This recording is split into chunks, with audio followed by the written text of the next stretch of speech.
حق والدین کو دینا یہ حکمت، بیوی بچوں کا حق بیوی بچوں کو دینا یہ حکمت، کاروبار تجارت اللہ اس کے رسول کے بتائے ہوئے طریقے کے مطابق کرنا یہ حکمت، صحیح چیزوں کو اختیار کرنا غلط چیزوں کو چھوڑ دینا یہ حکمت ہے۔ حکمت کیا ہے؟ حکمت یہ ہے الفعل المناسب فی مکان المناسب، الفعل المناسب فی مکان المناسب، یعنی الفعل المناسب مناسب کام کے لیے فی مکان المناسب مناسب جگہ مقرر کرنا یہ حکمت ہوتا ہے، یعنی سامنے والے کو سمجھتے ہوئے اس کا فیصلہ کرنا، اسے کسی چیز کی نصیحت کرنا یہ حکمت ہوتا ہے۔ اور اس حکمت کی شریعت اسلامیہ میں بہت زیادہ اہمیت آئی ہے، یہی وجہ ہے کہ اللہ رب العالمین کی صفت حکیم آئی ہے۔ اللہ رب العالمین کی صفت حکیم یعنی اللہ رب العالمین کے جتنے بھی فیصلے ہوتے ہیں سب کے سب حکمت پر مبنی ہوتے ہیں۔ واللہ علیم حکیم، کہیں قرآن میں کہا گیا واللہ علیم حکیم، اللہ رب العالمین جاننے والا اور حکمت والا ہے، کہیں کہا گیا انہ علیم حکیم کہ وہ جاننے والا اور حکمت والا ہے، یعنی اللہ رب العالمین کے ساتھ حکیم کا لفظ قرآن مجید میں درجنوں سے زیادہ مقامات پر آیا ہے، اس لیے کہ اللہ رب العالمین کا ہر معاملہ حکمت پر مبنی ہوتا ہے۔ اللہ رب العالمین نے حضرت یوسف علیہ السلام کو ان کے بھائیوں کے ذریعے سے کنویں میں ڈلوایا، اس میں اللہ رب العالمین کی حکمت یہ تھی کہ ان کے بھائیوں نے کنویں میں تو یوسف علیہ السلام کو ڈالا، گہرے کنویں میں اندھیرے اور تاریک کنویں میں ڈالا، لیکن اس کے اندر حکمت یہ تھی کہ اللہ رب العالمین اس گہرے کنویں سے نکال کر حضرت یوسف علیہ السلام کو وزارت کے مقام پر اللہ رب العالمین فائز کرنا چاہتا تھا۔ یہ حکمت حکمت اللہ رب العالمین کی تمام معاملات میں ہوتی ہے۔ نبی کریم صلی اللہ علیہ وسلم نے جب توحید کا پیغام کفار مکہ تک پہنچایا، کفار مکہ اللہ کے رسول صلی اللہ علیہ وسلم کی بات کو ماننے کے بجائے آپ کے قتل کے لیے کوشش کرنے لگے اور گھیراؤ کر لیا۔ اللہ رب العالمین نے نبی کریم صلی اللہ علیہ وسلم کو حکم دیا کہ مکہ سے ہجرت کر کے مدینہ تشریف لے جائے۔ حکمت یہ تھی کہ نبی کریم صلی اللہ علیہ وسلم کا مکہ سے نکل کر مدینہ میں پہنچنا اور مدینہ میں پہنچ کر اسلامی حکومت کا نفاذ، اسلامی قوانین کا نفاذ، اسلامی حدود کا نفاذ عمل میں آیا، اور مکہ سے نکلنا نبی کریم صلی اللہ علیہ وسلم کے لیے مکہ کی فتح کا ذریعہ اور سبب بنا۔ اس کے اندر یہ حکمت ہے۔ اللہ رب العالمین کے جتنے بھی معاملات ہوتے ہیں اللہ رب العالمین کے حکمت پر ہوتے ہیں۔ چاہے ایک ایمان والا تکلیف میں، پریشانی میں، بیماری میں مبتلا ہو، اس میں اللہ رب العالمین کی حکمت ہوتی ہے کہ اللہ رب العالمین اس پریشانیوں کے ذریعے، مصیبتوں کے ذریعے، ظالمین کے ذریعے اللہ رب العالمین آزماتا ہے، اس میں اللہ رب العالمین کی حکمت ہوتی ہے۔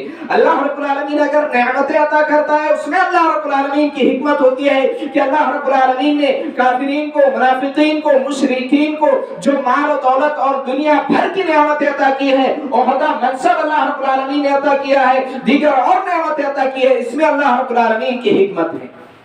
توحید پرستوں کو اللہ رب العالمین کچھ نعمتیں کم دیتا ہے، اس میں اللہ رب العالمین کی حکمت ہوتی ہے۔ یعنی حکمت کا معاملہ ایسا ہے کہ اللہ رب العالمین حکیم ہے، حکمت والا ہے، اور اللہ رب العالمین حکمت کو پسند کرتا ہے۔ حکمت کے ذریعے انسان صحیح اور غلط میں تمیز کرتا ہے، حکمت کے ذریعے انسان بگڑتے ہوئے معاملات کو درست بنا سکتا ہے، حکمت کے ذریعے سے ایک انسان اپنی کامیاب زندگی کو گزار سکتا ہے۔ یہی وجہ ہے کہ اس حکمت پر بہت زیادہ زور دیا گیا۔ اللہ رب العالمین نے جتنے بھی انبیاء اکرام بھیجے، تمام انبیاء اکرام کو اللہ رب العالمین نے حکمت کی نعمت سے نوازا تھا۔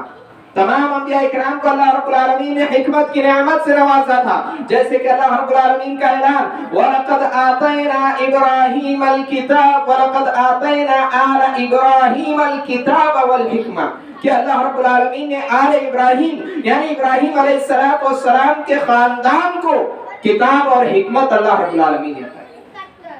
کتاب اور آل ابراہیم کو یعنی ابراہیم علیہ السلام کے پورے خاندان کو، اور میں اور آپ جب حضرت ابراہیم علیہ السلام کا نسب دیکھتے ہیں تو تمام انبیاء اکرام حضرت ابراہیم علیہ السلام کی نسل سے، تو اللہ رب العالمین نے تمام انبیاء اکرام کو علم اور حکمت سے نوازا تھا۔